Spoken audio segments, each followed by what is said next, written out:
안녕하십니까. 오늘 저는 AI 기반 과학 수업의 혁신이라는 주제로 AI 시대에 우리 과학 수업이 어떻게 변화해야 하는가를 함께 짚어보려 합니다. 지금 교실에는 이미 AI가 들어와 있습니다. 학생들은 AI로 검색하고 가설을 얻고 그래프를 그립니다. 그렇다면 질문은 하나로 좁혀집니다. AI가 이 모든 것을 대신해 줄 때 남는 인간의 역할은 무엇인가? 오늘 발표는 크게 세 갈래로 진행됩니다. 첫째, AI 시대 학습과 교육이 어떻게 바뀌는가? 둘째, 초중등 탐구 역량을 어떻게 재구성할 것인가? 셋째, 이를 뒷받침할 AI TPACK과 정책 혁신 과제는 무엇인가? 그럼 시작하겠습니다. 발표의 전체 지도를 먼저 보여드리겠습니다. 서론에서는 지금 우리가 서 있는 AI 전환기를 진단하고 제5 패러다임과 인간 주체성 문제를 짚습니다. 본론에서는 학습교육 패러다임의 변화, 그리고 실증 데이터, 즉 효과 크기가 우리에게 말해주는 것을 살펴본 뒤 탐구 역량 재구성 프레임워크와 바이브 코딩, 지능형 과학실 사례로 넘어갑니다. 마지막 결론에서는 국내외 정책을 비교하고 현장 적용의 3대 장벽과 교사 AI 티팩 로드맵을 제안합니다. 오늘 발표를 관통하는 핵심 메시지는 한 문장입니다. AI는 과학 수업의 주인공이 아니라 학생의 과학적 사고를 증폭시키는 두 번째 연구자여야 한다. 이 문장을 기억하며 들어주시면 전체 흐름이 훨씬 선명하게 잡히실 겁니다. 본격적인 논의에 앞서 세 가지 질문을 던지고 싶습니다. 첫째, 지금 과학 수업에서 학생들은 무엇을 스스로 하고 있습니까? 둘째, AI로 검색하고 가설을 제안받고 그래프까지 그린다면 그때 남는 인간의 역할은 정확히 무엇입니까? 그리고 셋째, 이것이 오늘 발표에서 가장 중요한 질문인데요. 우리는 AI를 도구로 쓰고 있습니까? 아니면 사고 자체를 AI에 넘겨버리는 인지적 오프로딩을 하고 있습니까? 이 세 질문의 차이는 결정적입니다. 도구를 쓰는 학생은 판단의 주체로 남지만 인지적 오프로딩을 하는 학생은 사고의 주도권을 기계에 내어줍니다. 오늘 발표는 바로 이 경계선을 다시 긋는 이야기입니다. 먼저 데이터로 지형을 확인하겠습니다. 세 개의 숫자가 있습니다. 대학생의 학습 AI 활용률은 92%에 이릅니다. 이는 한국과학창의재단의 2025년 조사 자료에 근거한 수치입니다. 중학교 교사의 업무 AI 활용률은 37%인데 이 값은 OECD TALIS 2024 조사에서 나온 것입니다. 그리고 AI를 활용하는 교사는 주당 5.9시간을 절감합니다. 연간으로 환산하면 약 6주 분량의 시간입니다. 그런데 가장 뼈아픈 숫자는 따로 있습니다. 국제컴퓨터정보소양연구인 ICILS 2023 결과를 보면 한국 학생의 디지털 자기효능감은 참여 17개국 가운데 최하위권입니다. 기기는 세계에서 가장 많이 보급되었지만 그 기기로 내가 스스로 무언가를 할 수 있다는 믿음은 가장 낮다는 뜻입니다. 이 역설이 오늘 문제의식의 출발점입니다. 과학연구의 방법론 자체가 바뀌고 있습니다. 1차 경험적 관찰, 2차 이론적 모델링, 3차 계산 시뮬레이션, 4차 데이터 기반 통합을 거쳐 지금 우리는 5차, 즉 AI 주도 연구의 시대에 진입했습니다. 소프트웨어 정책연구소 자료가 지적하듯 연구 방법론이 바뀌면 그 방법을 가르치는 교육도 바뀌어야 합니다. 이것은 선택이 아니라 논리적 귀결입니다. 에듀테크 통합 모델인 SAMR로 현장을 진단해보면 대부분은 검색과 작도를 AI로 대체하는 서브스티튜션 단계에 머물러 있습니다. 우리가 가야 할 곳은 AI 없이는 불가능했던 탐구를 학생이 직접 설계하는 리데피니션 단계입니다. 그렇다면 무엇을 끝까지 지켜야 할까요? 바로 인간 주체성입니다. 한나 아렌트가 말한 라탈리티, 즉 새로움을 시작하는 능력이야말로 어떤 질문을 던질 것인가를 판단하는 그 능력이야말로 과학 수업이 길러야 할 가장 근본적인 역량입니다. 이제 교육 철학이 어떻게 전환되는지 6개의 축으로 정리해보겠습니다. 교사의 역할은 지식 전달자에서 탐구 퍼실리테이터로, 학습자는 수동적 수용자에서 능동적 지식 구성자로 바뀝니다. 피드백은 사후 일괄에서 실시간 개별 맞춤으로, 평가는 정답 맞히기에서 과정 중심 수행 평가와 학습 궤적 분석으로 이동합니다. 가장 주목할 축은 핵심 이론입니다. 행동주의 인지주의에서 사회적 구성주의의 AI 동적 비계가 결합된 형태로 진화합니다. 학습 경로 역시 단일화된 진도에서 AI 진단 기반 개별화 경로로 바뀝니다. 여기서 제가 강조하고 싶은 것은 이겁니다. AI가 교육을 바꾼다기보다 AI가 우리가 이미 옳다고 알고 있던 교육을 비로소 가능하게 만든다는 것입니다. 구성주의는 늘 옳았지만 30명을 개별 지도할 방법이 없었을 뿐입니다. 방금 말씀드린 AI 동적 비계를 조금 더 풀어보겠습니다. 비고츠키의 근접 발달 영역, ZPD는 혼자서는 못하지만 도움을 받으면 할 수 있는 영역을 뜻합니다. AI는 바로 이 영역 안에서 작동해야 합니다. 실시간 진단, ZPD 내 과제 생성, 탐구활동 수행, 즉각 피드백, 상위 수준 성장, 이 5단계 중에서 세 번째, 즉 탐구활동만이 온전히 학습자 주도입니다. AI는 그 앞뒤를 바칠 뿐입니다. 비계의 본질은 걷어낼 수 있어야 한다는 데 있습니다. AI가 언제나 곁에 있고 언제나 답을 준다면 그것은 비계가 아니라 목발입니다. 그래서 설계 단계의 첫 질문은 AI를 쓸 것인가가 아니라 AI에게 어떤 역할을 금지할 것인가여야 합니다. AI가 정답 제공자가 되는 순간 구성주의적 탐구는 붕괴하기 때문입니다. 철학만으로는 부족합니다. 실증 데이터를 보겠습니다. 효과 크기, 즉 Effect Size는 교육 개입이 실제로 얼마나 효과가 있었는지를 보여주는 지표입니다. 국내 AI 교육 논문 114편을 종합한 메타 분석에서는 G가 0.885로 이는 매우 큰 효과입니다. 한국연구재단 등재지에 실린 연구입니다. 국제학술지 IRR-ODL에 게재된 챗GPT 활용학습 성취연구 22편의 메타 분석에서는 G가 0.573, ERIC에 등재된 과학교육 한정 메타 분석 39편에서는 헤지스 G가 0.63으로 나타났습니다. 그런데 오른쪽 그래프가 가장 중요합니다.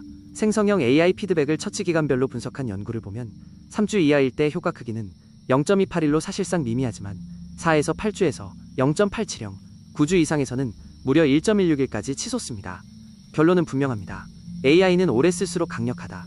단, 비판적 사용이 전제될 때 한두 차시 시연용 AI 활용은 통계적으로 거의 효과가 없다는 점을 꼭 기억해 주십시오. 다만 여기서 반드시 짚어야 할 경고가 있습니다. OECD의 디지털 에듀케이션 아웃룩 2026은 이렇게 말합니다. 학습자가 인지적 과업을 AI에 과도하게 위임할 경우 향상되는 것은 학습이 아니라 수행일 뿐일 수 있다. 이 말을 교실 언어로 옮겨보겠습니다. AI의 인지적 과업을 위임해 보고서를 잘 써오는 학생과 판단과 검증을 스스로 수행하며 개념적 이해가 잘하는 학생, 이 둘은 겉으로 같아 보여도 완전히 다른 사람일 수 있습니다. 산출물의 품질이 올랐다고 해서 학습이 일어났다고 단정할 수 없다는 것입니다. 그래서 논점은 다시 한번 AI를 쓸 것인가 말 것인가가 아닙니다. 탐구의 각 단계에서 무엇을 AI에게 넘겨도 되고 무엇은 반드시 학생에게 남겨두어야 하는가, 그 경계선을 다시 긋는 일입니다. 그 경계선을 탐구 5단계에 실제로 적용해 보겠습니다. 문제인식 단계에서 학생은 표준 질문을 받아들이는 대신 변칙 현상에서 자신만의 고유한 질문을 만들어야 합니다. 가설 설정에서는 단일 직관적 가설이 아니라 AI가 제시한 복수의 가설 중 반증 가능성을 기준으로 선택하는 능력이 필요합니다. 변인 통제에서는 AI가 제안한 설계의 오류와 한계를 수정하고 데이터 분석에서는 신뢰성을 비판하며 해석을 판단합니다. 결론 도출에서도 AI 초안을 그대로 받지 않고 비판적으로 수정합니다.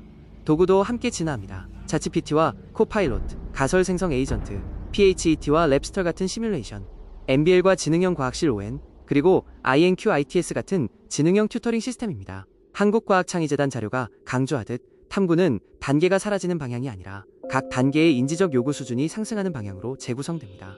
손의 일이 줄어든 만큼 머리의 일은 오히려 늘었습니다. 그렇다면 학생들에게 새롭게 요구되는 역량은 무엇일까요?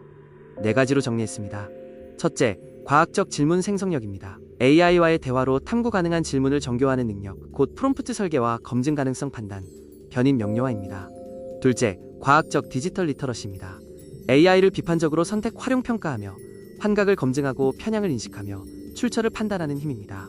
셋째, 에이전틱 탐구 설계력입니다. AI 에이전트에 지시하고 그 결과를 검토 통합하는 능력으로 바이비 코딩과 파라미터 탐색, 가상 물리 통합 설계가 여기에 해당합니다. 넷째, AI 협력적 논증 능력입니다. AI가 준 증거로 주장 증거 추론, 즉 CER 구조의 논증을 구성하는 힘입니다. 이 네 역량을 한 문장으로 묶으면 이렇습니다. AI가 틀릴 수 있음을 아는 것이 AI 활용의 시작이다. AI의 환각을 탐지하는 활동은 벌칙이 아니라 최고의 과학 탐구 활동입니다. 이 역량들을 하나의 수업 흐름으로 엮은 것이 AI 협력순환 탐구 프레임워크입니다. 9단계로 구성됩니다. 현상 맞닥뜨리기, AI 브레인스토밍, 비판적 선별, 에이전틱 실험 설계, 자동 분석 시각화, AI 검증 수정 루프, 논증 구성, AI 논증 피드백, 그리고 공유 성찰 윤리입니다. 여기서 색으로 구분해 보시면 보라색은 학습자 주도, 빨간색은 AI가 개입 보조하는 단계입니다. 특히 6번째 AI 검증 수정 루프는 전통적 탐구 모형에는 아예 없던 새로운 단계입니다. 환각을 탐지하고 발레를 탐색하는 이 루프는 3단계에서 6단계 사이를 여러 번 반복하며 탐구의 깊이를 더합니다. 핵심은 이것입니다. 단계가 늘었다는 것은 절차가 복잡해졌다는 뜻이 아니라 탐구의 질이 깊어졌다는 뜻이다. 이 프레임워크를 실제 수업으로 옮기면 삼각협업 구조가 됩니다. 학생은 질문 생성자, AI는 인지적 비계 제공자, 교사는 에이전시 중재자입니다. 세 주체가 각자의 역할로 맞물릴 때 질문 중심 학습, QBL이 완성됩니다. 중학교 2학년 물질의 상태 변화 수업을 예로 들어보겠습니다. 1단계, 교사는 오직 하나의 빅 퀘스천만 던집니다. 드라이 아이스를 물에 넣으면 무슨 일이 일어날까? 2단계, 학생은 AI와 가설을 생성하는데 지시는 단 하나입니다. AI의 답변을 그대로 적지 말고 왜 그렇게 생각하느냐 고 반드시 되물어라. 3단계, 실험은 학생이 설계합니다. AI는 조수일 뿐 설계자는 학생입니다. 4단계, 함께 분석하되 해석의 최종 판단은 반드시 학생이 내립니다. AI가 5개념을 자극해 인지적 충돌을 일으키면 교사는 그 충돌을 과학적 담화로 전환시키는 사람입니다. 에이전틱 설계력을 가장 극적으로 보여주는 사례가 바이비 코딩입니다. 흐름은 이렇습니다. 학생이 마찰이 없는 경사면에서 물체의 운동을 시뮬레이션해줘 라고 자연어로 입력하면 AI가 코드를 생성하고 즉시 실행의 결과를 확인한 뒤 학생은 그 물리적 전제 조건을 의심합니다. 이 개념은 구글의 공식 기술 블로그에서 소개된 것이며 관련 교육 연구는 국제학술지 IJARPED에도 보고되어 있습니다. 무엇이 달라질까요? 첫째, 이중의 짐이 제거됩니다. 기존에는 과학과 프로그래밍 문법을 동시에 배워야 했지만 이제 과학만 남습니다. 둘째, 외재적 인지 부하가 줄어들어 두뇌 자원을 가설 검증과 변인 통제에만 투입할 수 있습니다. 교육적 핵심은 한마디로 이렇습니다. 시뮬레이션을 만드는 것이 아니라 의심하는 것, 코드를 짜는 학생이 아니라 코드를 의심하는 학생을 기르는 겁니다. 틀린 시뮬레이션 탐지 활동은 오류 감지 능력과 메타인지를 동시에 강화합니다. 물리적 공간인 지능형 과학실의 수업 사례를 살펴보겠습니다. 공통 흐름은 IoT 센서, 실시간 데이터, AI 분석, 그리고 학생의 해석입니다. 여기서 마지막 학생의 해석이 결코 AI로 대체되지 않는다는 점이 핵심입니다. 초등 모델은 우리 교실 날씨 과학자입니다. IoT 온습도 센서를 창가와 복도 측, 중앙에 설치하고 태블릿으로 실시간 확인합니다. AI가 시간대별 패턴을 자동 시각화하면 학생은 왜 창가가 더 뜨거울까? 라는 질문을 만들어냅니다. 이때 교사는 데이터를 설명하는 사람이 아니라 질문 코치입니다. 중등 모델은 AI 협업 MBL 진자운동의 변수 탐색입니다. MBL로 진자 데이터를 실시간 수집하고 AI가 주기 길이 그래프를 즉시 생성하면 팀은 관찰자 질문자 대AI 검증자 기록자로 역할을 나눕니다. 특히 바이비 코딩으로 만든 공기저항 0의 이상 모델과 실측 데이터 사이의 괴리를 학생이 직접 설명하게 합니다. 한국과학창의재단 자료가 정리하듯 실측치와 가상 모델의 그 괴리가 바로 AI 시대 과학 탐구의 가장 비옥한 토양입니다. 이제 결론부로 넘어가 이 방향이 국제적으로도 일관되는지 확인하겠습니다. 네 축으로 비교했습니다. 한국 2022 개정 교육과정은 디지털 소양의 기초 소양화와 1학생 1탐구 보장을 내세우며 지능형 과학실 ON 구축과 AI 기반 탐구 성취 기준을 명시합니다. 미국 NGSS는 컴퓨팅 사고와 모델링을 과학 실천의 핵심으로 삼고 학문 핵심 아이디어, 과학공학 실천, 교차 개념을 통합합니다. OECD 2030은 변혁적 역량과 학생 주체성, 즉 에이전시를 중심에 두고 AI를 지원 도구로 명시합니다. 유네스코의 AI 지침은 인간 중심 설계와 프라이버시, 13세 이상 원칙, 알고리즘 편향 문제를 우선합니다. 여기서 결정적인 관찰이 나옵니다. 어느 나라도 AI를 잘 쓰는 법을 교육 목표로 내세우지 않는다는 점입니다. AI는 언제나 목적이 아니라 매개입니다. 구체적 혁신 사례 3가지를 보겠습니다. 첫째, 한국의 지능형 과학실 ON 기반 AI 탐구 모형은 센서 데이터를 AI가 실시간 시각화하고 변인 통제가 적절한가 같은 과정 중심 피드백을 제공했으며 특히 비공식 학습 공간에서 학습 격차 해소에 긍정적 효과를 보였습니다. 둘째, 초등 47명을 대상으로 한 AI 융합 PBL 기후변화 데이터 탐구는 대응표본 T검정에서 기술적 창의성 전 영역이 유의미하게 향상되었습니다. 셋째, 생성형 AI 활용 현상 기반 학습은 비판적 사고와 자기 효능감에서 코엔스-D가 2.50이라는 매우 큰 효과를 보였고 이는 유럽 학술지 EU JER 등에 게재되었습니다. 다만 학자로서 정직하게 덧붙이겠습니다. 이 숫자들은 증명이 아니라 유망한 신호입니다.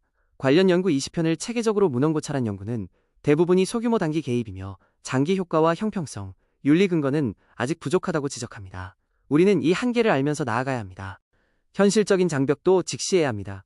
3가지입니다.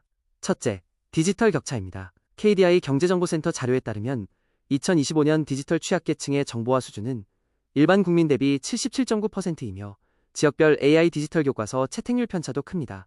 AI 시대에 격차가 오히려 확대될 위험이 있습니다. 둘째, 플랫폼 안정성입니다. 언론 보도를 보면 AI 디지털 교과서 도입 초기에 대규모 접속 시 서버 불안정과 접속 장애가 반복 보고되었습니다. 인프라 신뢰가 무너지면 교사 수용성도 함께 무너집니다. 셋째는 AI 환각입니다. 소프트웨어 정책연구소 자료가 지적하듯 AI가 생성한 가설과 분석의 신뢰성 검증이 이제 교과 수업의 필수 단계가 되었습니다. 그런데 이 3번째 장벽은 부담인 동시에 선물이기도 합니다. AI가 완벽하다면 학생이 검증할 이유가 없습니다. AI가 틀리기 때문에 우리는 비로소 과학적으로 의심하는 법을 가르칠 명분과 소재를 얻습니다. 그렇다면 교사에게는 무엇이 필요할까요? MDPI에 게재된 연구에서는 교사 AI T팩을 4축으로 확장했습니다. 과학 개념과 AI 도구를 통합하는 AI TCK, AI 활용 교수 전략을 설계하는 AI TPK, 환각 편향 저작권을 비판적으로 판단하는 AI 윤리지식, 그리고 학생의 AI 의존성을 조율하는 메타인지 코칭입니다. 이를 뒷받침할 국가 수준 과제도 제안해 보겠습니다. 교원 역량의 수직 상승을 인텔리전트 T텍과 AI PCK로, 디지털 평등의 물적 토대를 고속망 균등 구축과 지능형 과학실 ON 활성화로, 교사 업무 부담 경감을 SLLM과 레그 기반 행정 자동화로 이룹니다. 현장 즉시 적용을 위한 3단계 로드맵은 이렇습니다. 단기적으로 1학기 내에 교사가 먼저 AI 도구 3종을 실제 탐구 과제로 써봅니다. 학생에게 시키기 전에요. 중기적으로 1년 내 한 단원에 AI 검증 수정 루프를 명시적으로 넣은 수업안을 설계 공유합니다. 향후 2년 이내 에이전틱 탐구를 정규 수행평가에 편입합니다. 이제 정리하겠습니다. 오늘 발표의 결론은 3가지입니다. 첫째, AI 시대 과학교육의 목표는 AI를 사용하는 학생이 아니라 AI를 판단하는 학생을 기르는 것입니다. 둘째, 전통적 탐구의 단계들은 사라지지 않습니다. 오히려 각 단계가 더 높은 수준의 인간 판단을 요구하는 방향으로 진화합니다. 셋째, 이 모든 변화는 교사의 역할 재정의와 국가 수준의 제도적 지원이라는 두 기둥 위에서만 지속 가능합니다. 한 문장으로 마무리하겠습니다. 미래의 아인슈타인과 퀴리는 지식을 암기하는 교실이 아니라 AI라는 동반자와 함께 자유롭고 주체적으로 질문을 던지는 오늘의 교실에서 태어날 것입니다. 여러분께 마지막 질문 하나를 남기고 싶습니다. 우리 수업에서 내일부터 무엇을 바꿀 수 있을까요? 오늘 말씀드린 검증 수정 루프 하나만이라도 다음 수업 한 단원에 넣어보시는 것, 거기서 변화는 시작됩니다. 경청해 주셔서 대단히 감사합니다.